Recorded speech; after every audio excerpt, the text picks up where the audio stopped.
கற்பங்கப்பி பூ வளர்த்தந்திருக்கு மீன் தொழிற்சாந்திரத்தோர் அனைவருக்கு பவாலேருந்து குழந்தைங்க நண்பர்களே.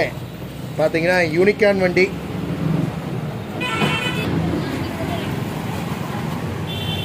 யூனிகான் வண்டி கார்பெட்ரு. இந்த கார்பெட்டில் ஒரு 2 வாரத்துக்கு முன்னாடி தான் சர்வீஸ்க்கு வந்துச்சு நம்மள்கிட்ட. வண்டி சர்வீஸ் பண்ணும்போது நல்லா க்ளீன் பண்ணி மாட்டிவிட்ட வகையில் கஸ்டமரை வந்து நல்லா தான் இருக்குதுன்னு சொன்னார். ஒரு 4 நாள் நல்லா இருந்துச்சு. ஏர் ஃபில்ட்ரு மாற்றி விட்டு எல்லாமே பண்ணும்போது 4 நாள் நல்லா இருந்துச்சு.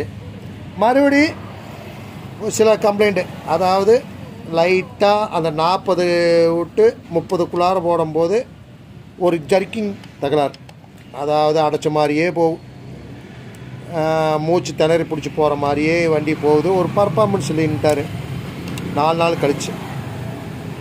என்னடா கம்ப்ளைண்ட்டு, எதாவது ஏர் ஸ்க்ரூ அட்ஜஸ்ட் பண்ணி பார்க்கலாம் அப்படின்னு அப்போதைக்கு ஏர் ஸ்க்ரூ மைக்காவது அட்ஜஸ்ட் பண்ணோம். ஒரு 5 நாள் கழித்து அட்ஜஸ்ட் பண்ணி பார்த்து மறுபடியும் 2 நாள் ஓட்டினார்.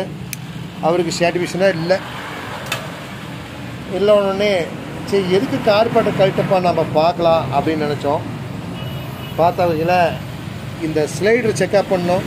அன்றைக்கே பார்த்த வகையில் இதை போட்டு பார்க்கலாங்க, சரிவில்லைன்னா அப்புறமேடி பேசிக்கலாங்கன்னு கஸ்டமர் சொன்னேன். இந்த ஸ்லைடு சரிவில்லை. அப்புறம் இந்த பலூனில் வந்து அன்னைக்கு நல்லா கவனித்து பார்த்தேன், ஒன்றும் தெரியல. ஆனால் இன்றைக்கி கவனித்து பார்த்தா துளி ஓட்டேன். அந்த மடுப்பில் வந்து அந்த பலூனு மடிகிற இடத்துல லைட்டாக கீரல் மாதிரி இருக்குது.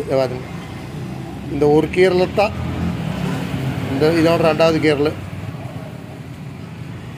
இது வந்து இந்த கீரல் இருக்கனால சரி இந்த பலூனை மட்டும் நாம் மாற்றிக்கலாம் அப்படின்ட்டு நம்மள்கிட்ட கார்பெட்டர் ஒன்று பழசு இருக்குது, இதுலேருந்து பலூனை எடுத்து போடலாம் அப்படின்னு பிளான் பண்ணோம். கஸ்டமர் வந்து இது பலூனு பழசு போட்டால் மட்டும் நல்லா இருக்குங்களா அப்படின்னு பார்த்தோம். அப்புறம் நாம் இந்த கார்பெட்டர் இதை செக்அப் பண்ணி பார்த்தோம், இந்த ப்ளே எவ்வளோ இருக்குது, என்ன ரீசன் அப்படின்னு. அப்புறம் இந்த கார்பெட்டரில் இருக்கிறதையும் எடுத்து செக்அப் பண்ணோம். ப்ளே லைட்டாக கொஞ்சம் இருக்குது, அந்த கார்பெட்டர் அதிகமாக இருக்குது, இது கொஞ்சம் கம்மியாக இருக்குது இந்த கார்பெட்டரோடது. அப்புறம் கஸ்டமர் இருந்துட்டு நீங்கள் புதுசாக மாற்றிக்கிங்க, வாங்கிட்டு வந்துடுங்க அப்படின்னு விலை கேட்டோம். விலை காட்டங்காட்டி 522 ரூபா எம்ஆர்பி ரேட்டு தான். அப்புறம் நாம் புதுசாக வாங்கிட்டு வந்திருக்கிறோம். மாட்டுக்கு தயாராகிட்டுருக்குறோம். இதை பார்த்தீங்கன்னா இப்போ நாம்ளே இது போத்தான் பார்க்குறோம். இது சேக்கு கரெக்டாக தான் இருக்குது, ஒன்றும் சேக்கில் ஃப்ரீயாக போயிட்டு வருது. ப்ளே அதிகமாக இல்லை, இதோட ப்ளே இல்லை. ஆனால் புதுசுக்கு பழசுக்கு ஒரு சின்ன வித்தியாசம் வருது. இப்படி பார்த்தீங்கன்னா தெரியும். பார்த்தீங்கன்னா உள்ளே இருக்கிற ஓட்டை, ஸ்லைடு இருக்கிற ஓட்டை ஒன்று, அதாவது இன்ஜின் உறிஞ்சால் இந்த பிஸ்டன் மேலே ஏறக்கூடிய ஓட்டை இது சின்னதாக இருக்குது. இப்போ வாங்கினது பெருசாக இருக்குது. இது எதுக்காக இந்த பெருசாக கொடுக்கப்பட்டது அப்படின்னு நாம் யோசனை பண்ணி பார்த்ததில்ல.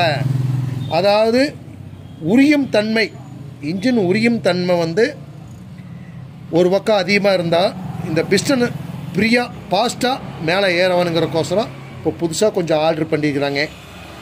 அது E24 இப்படி ஆர்ட்ரு பண்ணாங்களா இல்லை காமனாக இந்த மாதிரி ஆர்ட்ரு பண்ணிக்கிறாங்களான்னு தெரியல. ஒரிஜினல் தான் வாங்கி போட்டுக்கிறோம். இது இன்றைக்கி வேலை செஞ்சிடும். இதை போட்டு பார்ப்போம் நண்பர்களே.